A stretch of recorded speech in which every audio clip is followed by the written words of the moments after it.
Bienvenida a Fuera de Micrófono, Isabel Durán. ¿Cómo estás? Muchísimas gracias, Javier. Encantada de estar contigo. Oye, pues lo mismo te digo. Bueno, tu trayectoria es larga, intensa por otra parte también. Vamos a hablar un poco de todo ello, pero hay una faceta tuya que quizá es más reciente y es el tema de las nuevas tecnologías como asesora de la Fundación Telefónica, creo, ¿no? Sí. Y además autora de un libro que yo lo estuve leyendo el otro día y tal, y que está muy bien porque es Todo comienza ahora, ¿no? Sí. Todo comienza ahora en el que tú cuentas lo que está cambiando esto, ¿no? Y a qué rapidez, ¿no? Y además en el año en que lo cuento, porque para la primera que todo empezó fue para mí. Yo venía de un mundo del periodismo, de la tele, de la radio. De la refriega, digamos, ¿no? Sí, política. Sí, pero muy apasionante, ¿no? Porque a mí me gusta contar historias, contar lo que pasa y también dar la opinión, pero en el fondo es muy bonito, ¿no? La labor del periodista en la sociedad, que es luchar por un derecho que tienen los ciudadanos, que es el derecho a conocer la verdad y no a lo que nos quieran contar los políticos. Entonces yo venía de una trayectoria solamente dedicada a eso y de repente estaba en un programa de televisión que deciden que se acaba, me ofrecen otra cosa, pero entre medias se cruza para mí un ángel de la guarda, que es César Alierta. Entonces era presidente de Telefónica y yo le había comentado en el Palacio Real un día, en un 12 de octubre, que yo ya había triunfado y que a mí me gustaría hacer algo por los demás, algo por la sociedad, o sea, algo que aporte. Y le dije, si algún día te encaja algo o conoces... Y me llamó para irme a Fundación Telefónica y claro, imagínate, yo pensaba que sabía un poco de todo, pues lo que sabemos los periodistas, conoces a tanta gente de tantos ámbitos, pues que vas cogiendo ahí para tu cosecha. Y llego a un mundo, año 16, donde solo se habla de algoritmos y de incipiente pues inteligencia artificial y yo digo, ay Dios mío, ¿qué es un algoritmo? Y me puse a aprender. Un aprendizaje intensivo, ¿no? Entonces, pero me puse a estudiar, hice un máster de Javier Rodríguez Zapatero, que es el que trae Google a España, que montó una escuela de negocios, ¿no? Para directivos, ahí me meto yo para aprender pues todo el impacto de la vida digital y cuando quieres saber de algo, y luego la enorme suerte que Fundación Telefónica traía a España a dar conferencias a los grandes gurús del mundo tecnológicos. Pues a la primera mujer que la reina de Inglaterra le nombró, se llama Margaret Bowden, que pues le dio todos los honores, que vivió en las bombas de Londres en el año 45. Es la primera mujer en inteligencia artificial.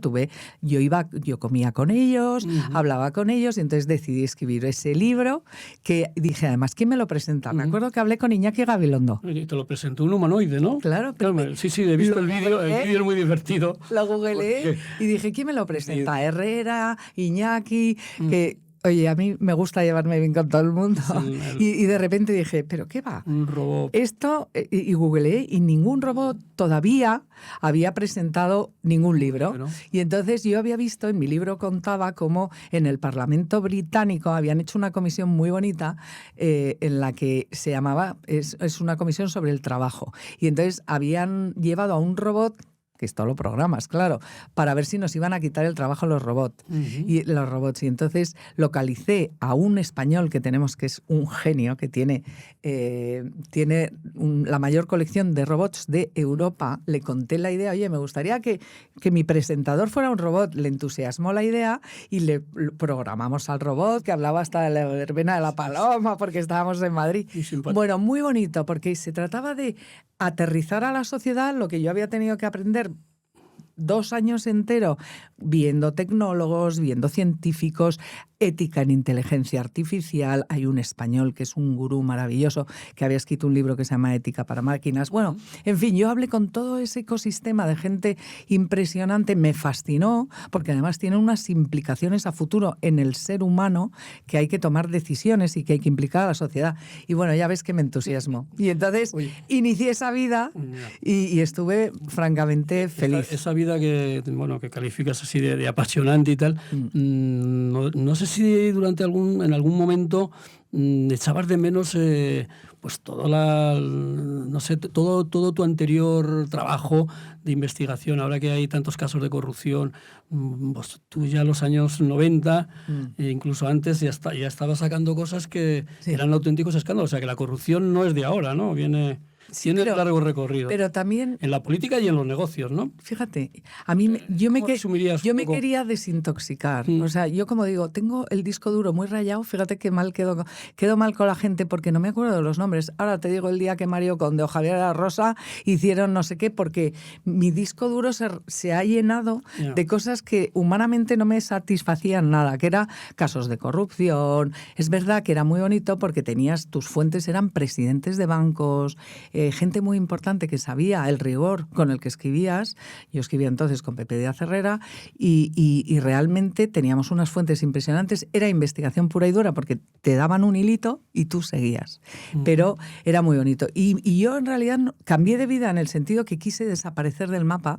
Tenía muchísima exposición mediática porque había estado en La Noria en Telecinco, que aquello fue bestial, luego estaba en la tele, seguía en la radio y me apetecía mucho desaparecer y me llamaban de las teles y yo ya les decía en broma, pero ¿qué parte de me he retirado no comprendéis? Porque... Bueno, pero esa etapa se cierra y puede empezar otra, ¿no? Pero es que también hice investigación porque el libro del robot, ¿vale? Era investigar sobre un mundo para mí absolutamente fascinante y cómo dominan las tecnologías al ser humano y cómo nos controlan y la ingeniería, la minería de datos, o sea, toda la ingeniería social que se está haciendo a través del móvil sin que lo sepamos y la barbaridad que es darle a un niño un móvil porque su cerebro no está ni formado, o sea, y también ahí hablaba de geopolítica, geoestrategia, o sea, es maravilloso, porque ya empecé a alertar.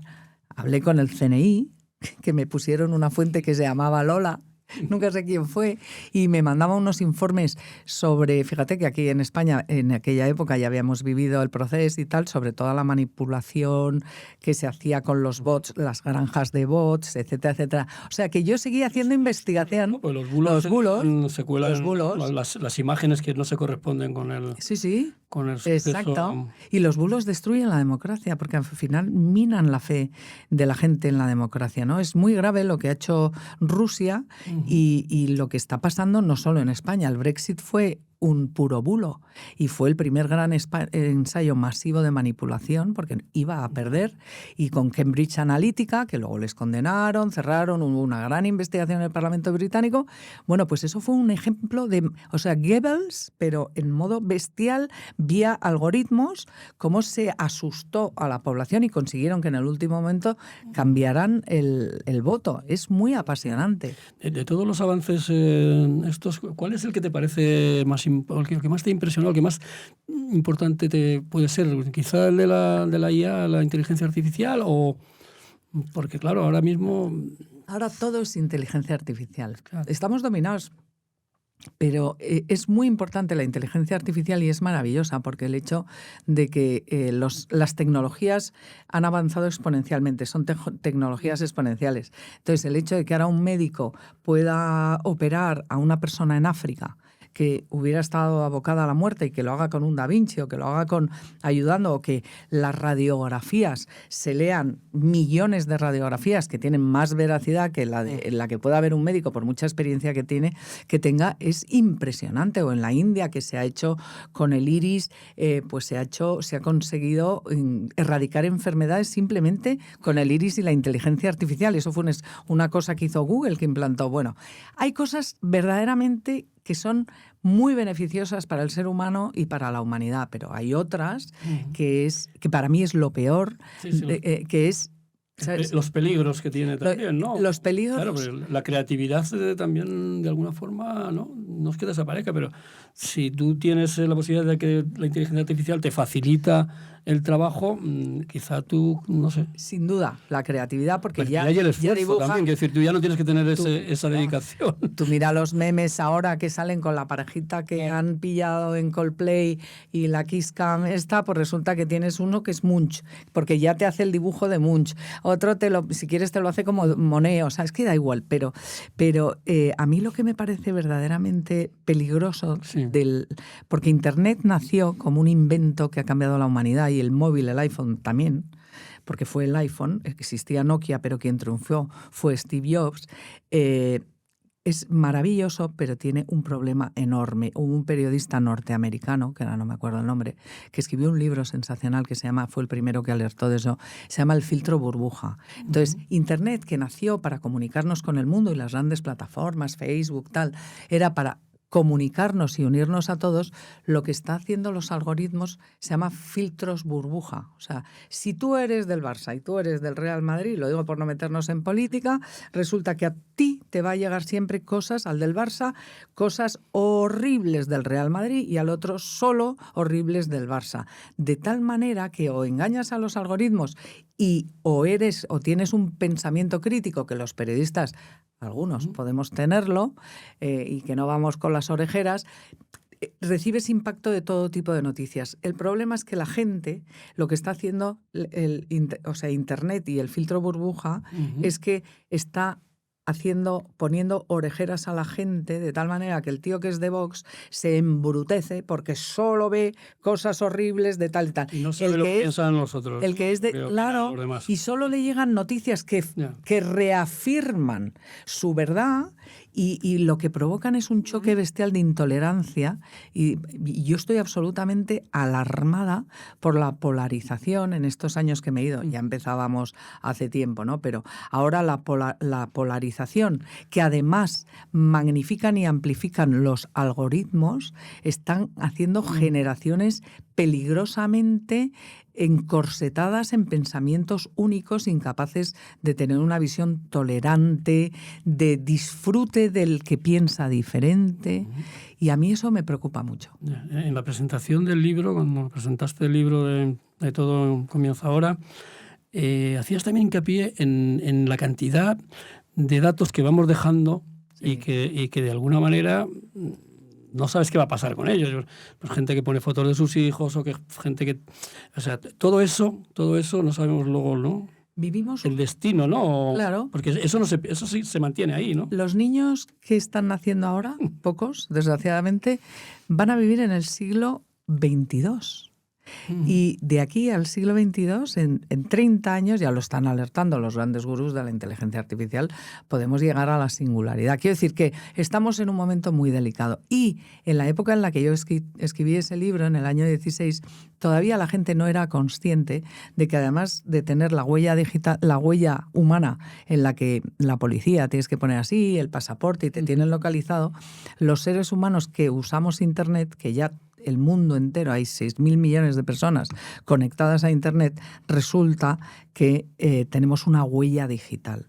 Las consecuencias de la huella digital son enormes. O sea, tanto que ahora en recursos humanos investigan a los jóvenes y si han puesto barbaridades en sus Instagram, claro, en su tal... Twitter hacen menos, eso es más nuestro, pero eso tiene unas consecuencias tremendas. Además, la huella digital, incluso los WhatsApps, que la gente se cree que son privados, han servido para despidos. Persona que habla con una compañera de trabajo y pone a parir a su jefe y dice una barbaridad y cree que queda en el marco de la intimidad. Todo lo que tú escribas en el fenómeno digital, si no es en papel y en tu casa y lo ves y lo rompes, todo eso es susceptible de volverse contra ti. Es huella, es parte de tu huella y puede ver un juez que si no lo has destruido, eso se utiliza en un juicio y va en tu contra.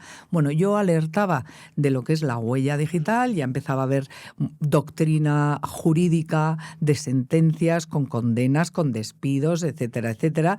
Y luego también, aparte de eso, porque estamos cosificados. Vamos a ver, nosotros somos un producto. El producto somos nosotros en Internet. Entonces, todo lo que tú miras, o además como nos escuchan los móviles, Alierta era muy gracioso. Él tenía un móvil que no tenía Internet, de esos patata. Un Nokia. Porque él sabía perfectamente... De los primeros, ¿no? De la primera generación. Sí. Y bueno, el libro mío le fascinó, porque verdaderamente era un libro que quería bajar a la sociedad y alertar de esto, de las maravillas, porque yo no soy ludita, yo soy absolutamente fan, creo que es maravilloso las cosas, los beneficios que nos generan, pero también los peligros. negros, ¿no? Isabel, vamos a pasar de este futuro incluso incierto y todo lo que veremos, ¿no? Un poco al pasado, ¿no? A tu trayectoria, ¿no? Porque tú empiezas, yo no sé si es en Diario 16 investigando ya, ¿puede ser? O yo empiezo en la revista Tiempo, vale, con Pepe Oneto. Siendo director Pepe, en la fundación entonces de la revista, ¿estuviste? ¿O? Estuve, pues es que yo no tengo memoria, pero vamos, creo que he cumplido primer 60, director, ¿no? He cumplido 60 y mi vida laboral empieza hace 42 años. O sea, yo empecé a hacer prácticas en la revista Tiempo, porque yo he estado trabajando desde que eché los dientes en la carrera. Era un poco el semanario líder, ¿no? Después de superar quizá Cambio 16. Sí, entonces yo empecé de becaria, me hice el archivo. Y luego fui la única becaria que volvió a contratar Pepe años después, ¿no? Porque surgió una entrevista y la sección de internacional no quería ir nadie. Y era una entrevista a un señor que se llamaba Monsieur Caen, que era un general francés, que era cuando la Unión Europea, antes del año de la caída del muro de Berlín, te estoy hablando, me parece que era, yo estaba en el año 89, estaba en Bruselas, pues igual el 87 o así. Bueno, el caso es que me fui a hacer una entrevista a este general sobre el embrión de ejército europeo, que luego nunca se desarrolló, y fui ahí y me encontré con Fernando Suárez, hijo, y otros amigos, y me dijeron, pero no seas boba, nadie sabe de Unión Europea, de entonces era Comunidad Europea. Quédate, haz un máster, aprende. Y volví a mi casa y dije, oye, un máster en la pública, en la ULB, donde estuve yo, en el Instituto de Estudios Europeos, era tirado. En España los másteres eran muy caros. Y total, que me quedé ahí y mi profesor de Derecho, que se llamaba Ellerman, un señor estupendo, era el portavoz de Jacques Delors. Y entonces era mi profesor y le digo, ay, Monsieur Delors, me encantaría trabajar en la Comisión Europea, pero tengo un problema muy alto. Él me mira así y me dice, ¿cuál? Y le digo que no tengo enchufe. Porque entonces eran Marín y Barón, los llamaban agencia de colocación. No, eras de Matutes o eras de... Yo no conocía a nadie. Y entonces le di mi currículum, yo estaba en la revista Tiempo haciendo colaboraciones y me cogió. Y entonces me quedé en Bruselas. Me iba a quedar ahí. Fermín Bocos monta Telemadrid, empiezan las televisiones autonómicas, me entrevista, me dice que me ficha y cuando ya me voy a quedar, pues acaba mi estatus en la Comisión Europea, le echan. Y entonces me vuelvo a Madrid, porque digo, yo no me quedo aquí de colaboradora, que la pieza en Bruselas no le interesaba a nadie. Y entonces me vuelvo a Madrid, me encuentro a Pepe Oneto, pero Durán, ¿tú qué haces aquí y tal? Le digo, pues mira, me ha pasado esto y me dice, mañana empiezas en Tiempo. Uh-huh. Y ya volví a la revista Tiempo y ya me quedé ahí, luego fui a Diario 16 y ya empezamos ahí a sacar historias de investigación. Y ya, pues mi vida ha sido pura investigación, muy bonita, muy independiente. El periodismo de investigación siempre no es que se haya sobrevalorado, pero es un periodismo, bueno, pues que tiene un prestigio, pero muchas veces también ese periodismo de investigación no sería posible si no hubiera detrás gente que bueno, pues que filtra, porque tiene por venganza, por resentimiento.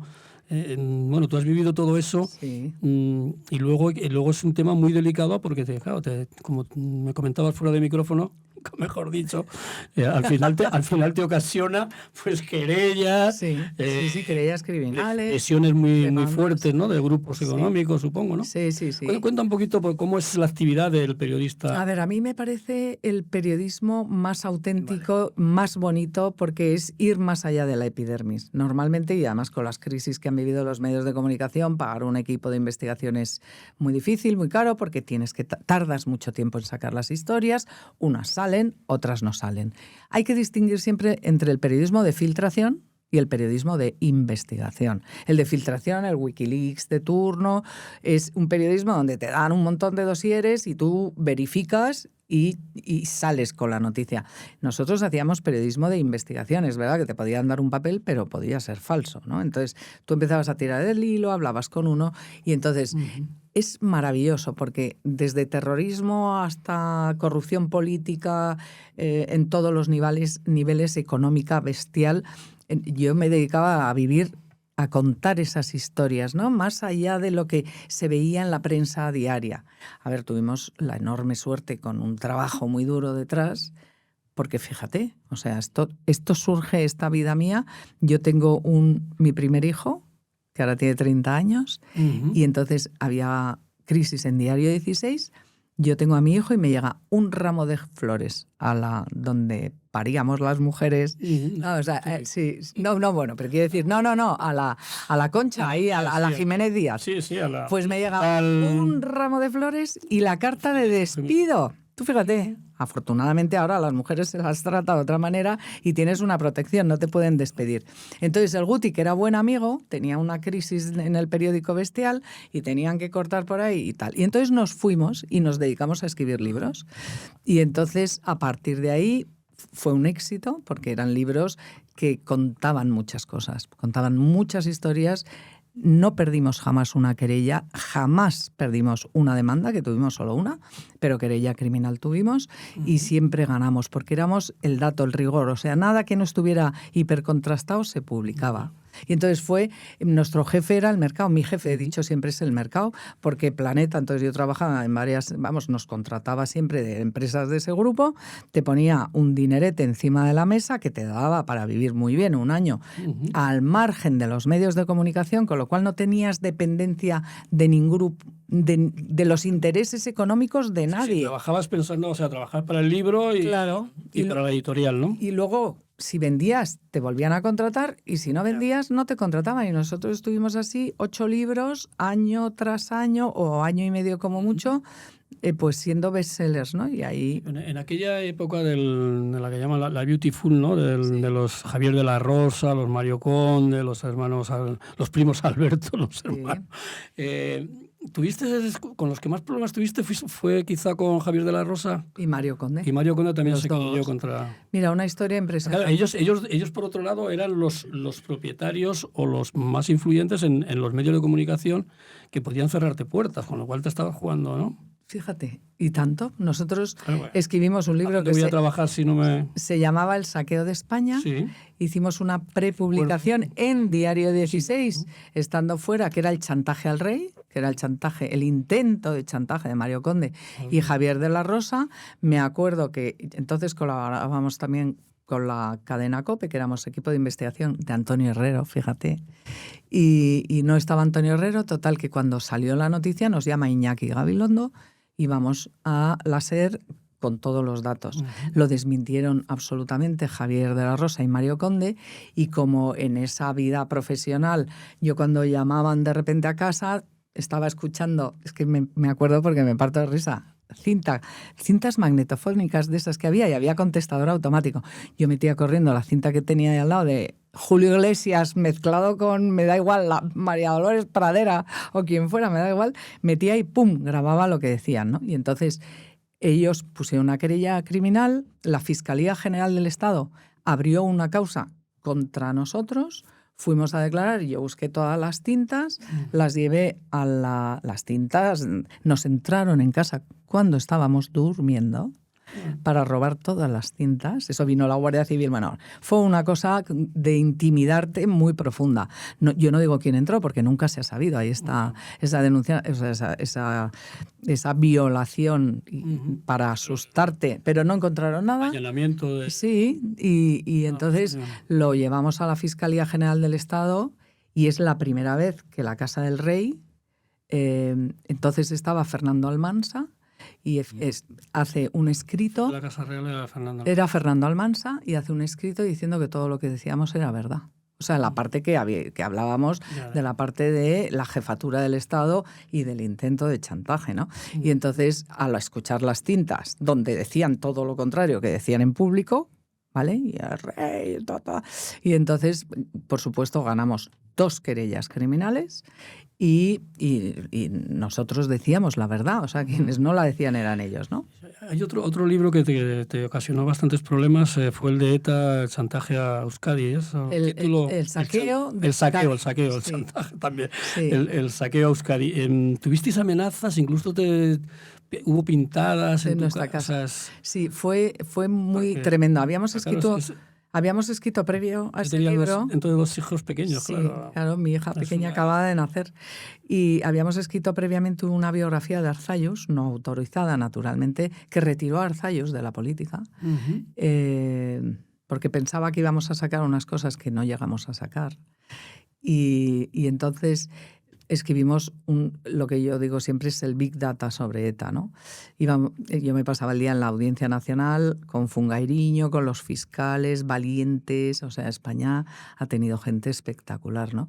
Y entonces, viendo sumarios, decidimos hablar de una cosa de ETA que no se había hablado hasta entonces, que son los negocios de ETA, y empezamos a cruzar información de los sumarios. ¿No? Sí, la extorsión a empresarios, etcétera, etcétera. Ese libro fue una auténtica bomba para el entramado etarra, ¿no? Porque desvelamos las sociedades, cómo sacaban el dinero de España, etcétera, etcétera. Era un tocho así de datos. Wow. Y entonces, de repente nos llamó el secretario de Estado. Ya teníamos algunas veces, ¿no?, con lo del libro de Arzallus, pero bueno, nos llama el secretario de Estado que acababan de encontrar unos papeles que la jefa de los comandos operativos, que era Ainhoa García Montero, que es de las más sanguinarias que ha tenido ETA, es la que quiso volar a la cúpula del PP en el cementerio de Polloa, y no los mató a todos, porque estaban todos en el cementerio, no los mató a todos porque fallaron por los inhibidores, porque hubiera sido la mayor masacre política en España, ¿no? Bueno, pues la que dio la orden era Ainhoa García Montero, que es la que dio la orden de matarnos. Y de repente apareció en nuestra casa Goraeta, bueno, entonces ya tuvieron que ponernos escolta, pero a diferencia de muchos periodistas que lo contaban, nosotros nunca jamás conté. Que habías llevado escolta. No, porque, vamos a ver, yo no quería preocupar a mi familia, mis hijos eran muy pequeños, habíamos vivido sobradamente, habíamos escrito, yo soy medio vasca, o sea, muere mi abuela en Navarra, que Navarra era un vergel, era la huerta del País Vasco, es de los sitios más maravillosos, y al sur de Navarra, donde me he criado, siempre esos 3 meses que primero iba a San Sebastián y luego cuando eres pequeña, luego ya nos recluyeron un montón de primos ahí en Navarra, pues yo tengo que ir con 2 coches de la Guardia Civil al entierro de mi abuela, en un pueblo de Navarra, que no es que vayas, porque cuando cruzábamos al País Vasco siempre teníamos escolta, ¿no?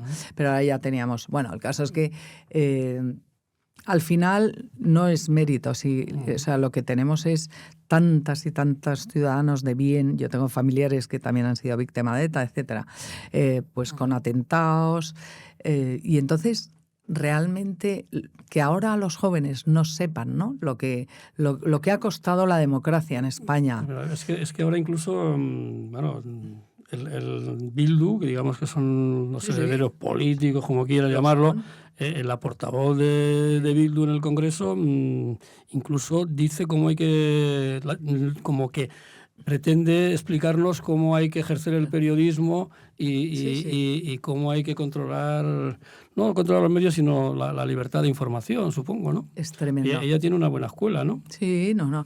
Es tremendo. Mi sensación en esto... La editora, ¿no? Hacía los editoriales, donde señalaban a muchos periodistas que luego, algunos de ellos, como La Calle, han sido asesinados. Es decir, hemos vivido una etapa que ahora es muy doloroso, porque ver que en realidad los terroristas y los que les apoyaron están en el poder, porque Sánchez está en el poder por ellos. Si no lo hubieran votado, hoy no habría gobierno. Claro. Y que están consiguiendo todo lo que quieren. Todo lo que querían matando lo están empezando a conseguir. Para ellos la conquista de Navarra era fundamental. Han euskaldunizado Navarra, que es una cosa terrorífica. Yo creo que, espero que esto se pueda revertir, pero lo veo de muy difícil reversión y es muy triste. En una política tan polarizada en la que, bueno, está clarísimo, supongo que has seguido, aunque ya no estés tanto en las tertulias, pero has seguido un poco todos estos debates, enfrentamientos y tal. ¿Consideras que la situación o sea, se puede superar, o estamos ante un peligro real de la democracia y el desprestigio de la clase política, de las instituciones, es muy grande? Yo creo que es gravísimo. Si quieres hacer una reflexión un poco general sobre... A ver, a mí me parece que la polarización tan extrema, que no es solamente por la clase política, sino por las plataformas que deberían reconducirse, ¿no?, y dejar de viralizar lo malo, porque esto está teniendo muchos efectos secundarios en una población devastada, entre el mal ejemplo de los políticos y lo que es y el enfrentamiento tan absurdo, porque España, cuando yo fui a estudiar a Bruselas, es que se estudiaba como modelo de transición. Se estudiaba en políticas como modelo de transición. O sea, la concordia, el disfrutar del diferente, el llegar a acuerdos con gente en la que tienes que ceder tú y tiene que ceder el otro. Esto no está de moda. Y a mí me parece muy grave, porque si ves el discurso de el gobierno actual y todos sus socios, es de una exclusión absoluta de todos los que no esté con ellos. Y si ves el discurso de... Al PP lo veo con ganas de querer tender puentes, porque la sociedad tiene que tender puentes. Es que no somos iguales todos, ¿no? Pero ese Vox que entra como un elefante en una cacharrería, a mí me parece que los extremos son malos y que tenemos que intentar hacer una sociedad en la que se respete al que no piensa como tú, que sea absolutamente intransigente con la corrupción e intransigente con la intolerancia, porque si no, no vamos a ningún lado. Pero no pasa solo en España, pasa en Estados Unidos, estamos yendo a un mundo hiperradicalizado que no es bueno para nadie. Y el y tú más, ¿no? Pero, por ejemplo, esa polarización de alguna forma también se traslada a los medios, a los periodistas. Yo recuerdo, probablemente estuvieras tú en alguna de esas tertulias, sí, donde te acusaban de facha. No, y de bulos. Facha. Los bulos, todos esos bulos que también a nosotros en este periódico resulta que se demuestran que no eran tales bulos, sino que ahí están procesados, inculpados, investigados, un montón de y personas muy cercanas al presidente. Sí. ¿Cómo es posible que ahora te quedan ganas de salir ahí a... Sí. Y ahora he vuelto con las pilas cargadas. A desquitarte. No, pero... No quiero decir que tomes la revancha, pero a los compañeros que en aquellos momentos pensaban de ser una vendida o tal. No hay mejor aprecio que no hacer aprecio. Vale. La prueba de que no he sido una vendida es que cuando llegó el PP al poder, fíjate, en la época del felipismo, sin piedad, contra la corrupción del felipismo. Las cosas que hizo bien, ahí están. En la época de Aznar...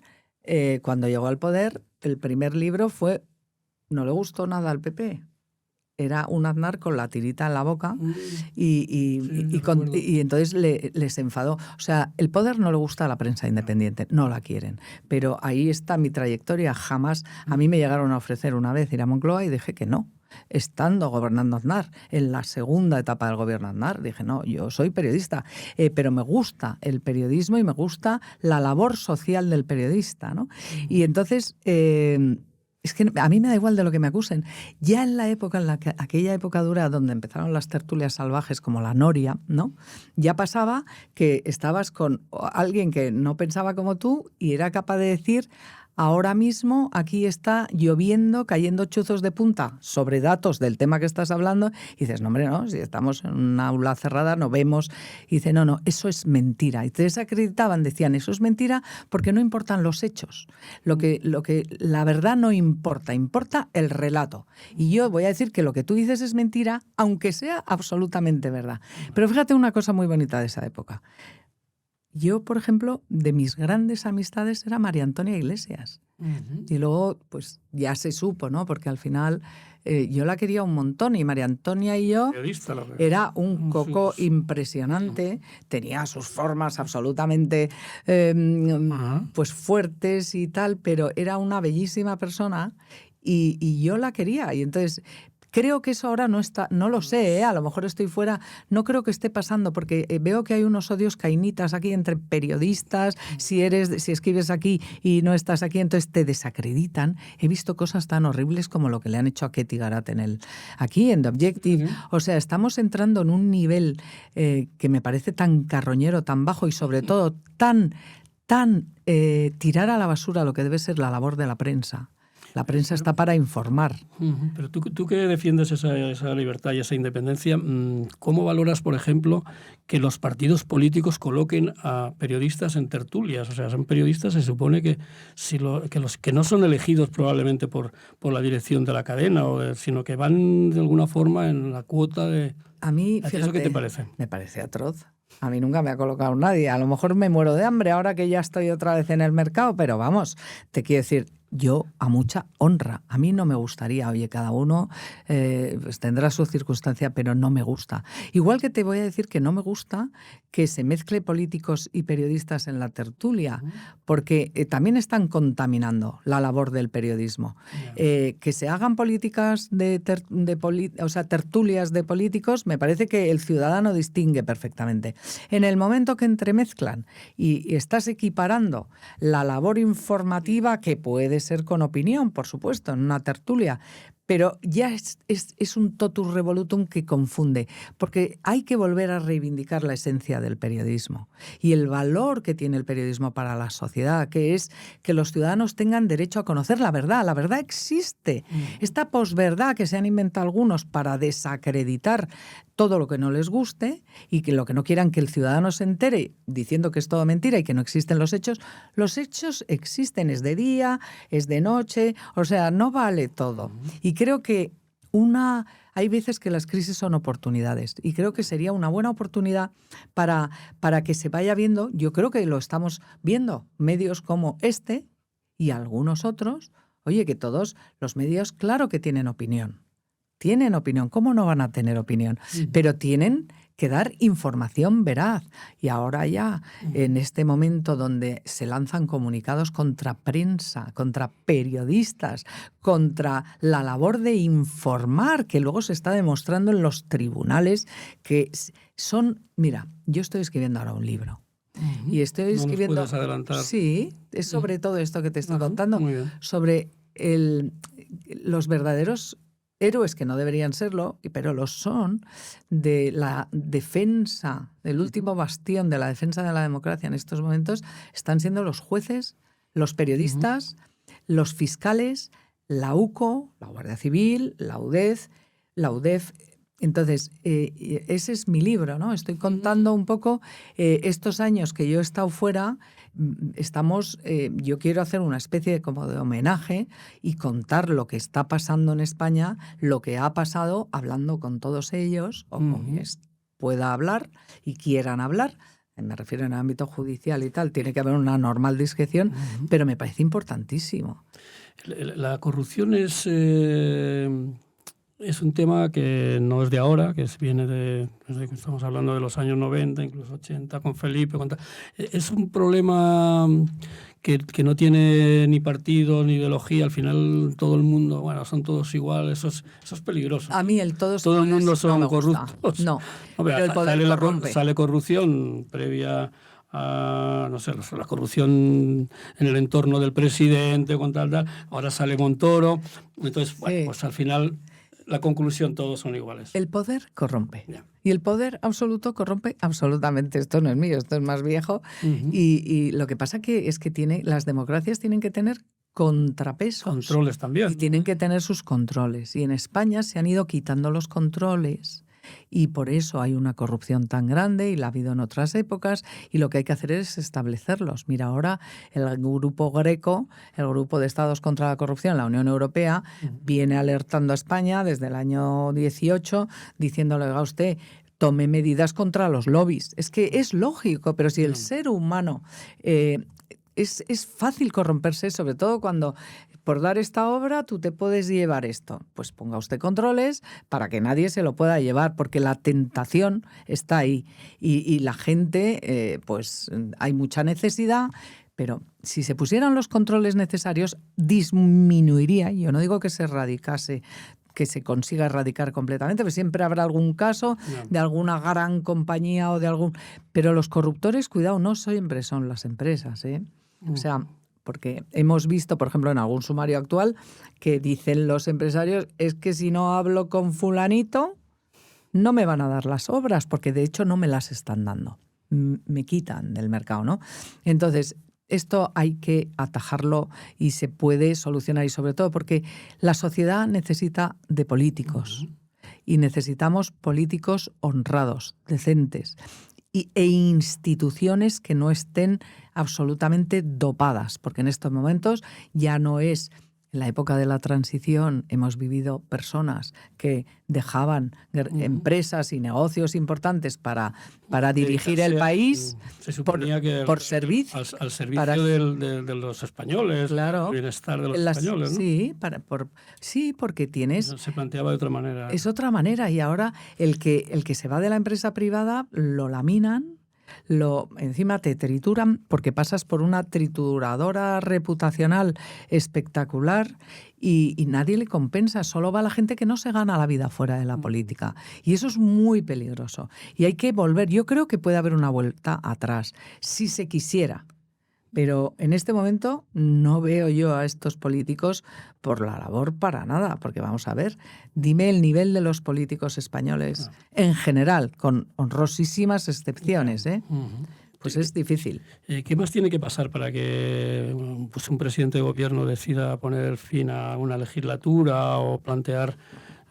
porque ya no sé, Javier, no sé si tú, desde fuera, que has estado fuera...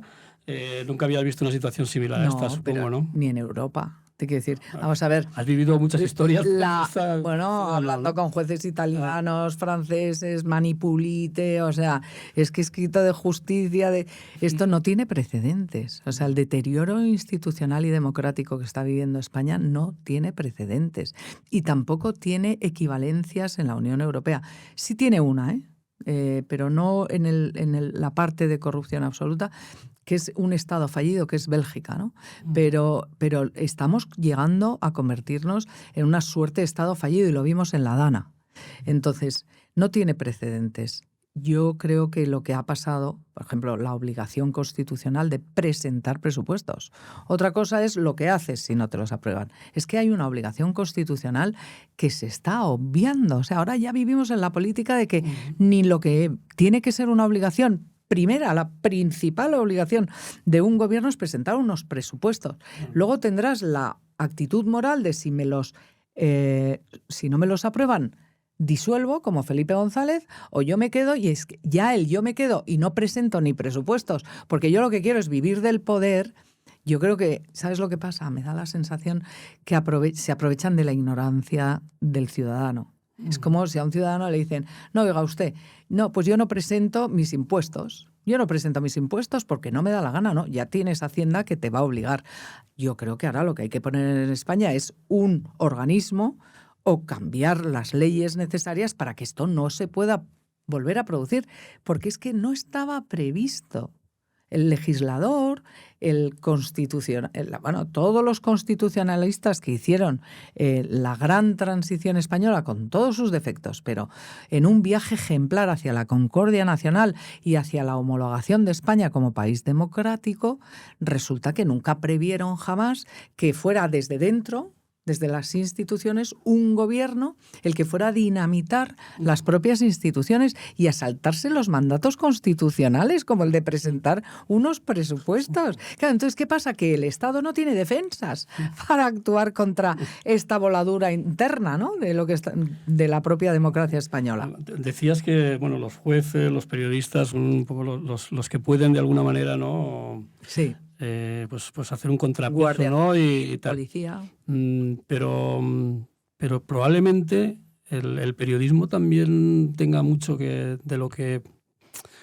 No sé si hacerse una autocrítica o decir, ¿cómo estamos haciéndolo nosotros para que, ¿no? Sí, no. Para que hayamos perdido tanta credibilidad también, ¿no? Bueno, pero vamos a ver, es que lo que ha vivido España, vamos a hacernos, ¿no? Vamos a hablar claro. Sí. O sea, hay corruptos en el poder, en la oposición y en la prensa. Uh-huh. Estamos viviendo una etapa muy dramática para la libertad de expresión en España. Y hay una corrupción enorme, porque es una corrupción venderte al poder. Tremenda. Y sobre todo cuando se están pasando unas líneas rojas sobre la democracia en España y aquí lo hemos visto de una forma asombrosa. Yo porque no tengo una empresa mediática, pero a mí me encantaría hacer una hemeroteca, porque yo soy de datos. A mí no me gusta ni insultar, no me gusta, sinceramente. Y no me pillarás una noria. Información para opinar luego, ¿no? Claro, entonces a mí me encantaría hacer hemeroteca. Y hacer hemeroteca de todos aquellos que decían que la amnistía, igual que la tenemos de Sánchez, de Carmen Calvo, de Marlaska, diciendo que la amnistía no es posible porque no es constitucional, sin acritud, es que no es constitucional. En el momento en que Sánchez necesitó una amnistía para estar en el poder, no solo cambiaron los políticos para estar en su poltrona de opinión, es que también cambió con ellos una hueste mediática, unas huestes como las de don Rodrigo, pero en este caso mediáticas, que de repente todos decían que era factible. Y te estoy dando un ejemplo muy absolutamente evidente. Pero con eso ha pasado exactamente lo mismo con la corrupción. Yo he atacado la corrupción, venga, la haga quien la haga. Es que me da exactamente igual. Y además a por ellos, pero sin piedad, porque eso está hurtando a la sociedad de un futuro, a los jóvenes.